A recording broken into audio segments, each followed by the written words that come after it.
আমাদের বাংলায় একটা আলু চাষ প্রধান চাষ, অথচ সেই চাষের বীজকে আমাদের অন্য রাজ্যে নির্ভর করতে হয়, পাঞ্জাব রাজ্যের উপর নির্ভর করতে হয়।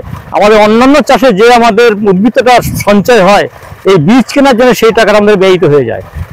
রাজ্য সরকারের উচিত যাতে আমাদের বীজটাকে উৎপাদন করে আমাদের রাজ্যের টাকা রাজ্যেই থাকে, আমরা রাজ্যের বীজ আমরা রাজ্যেই তৈরি করতে পারি।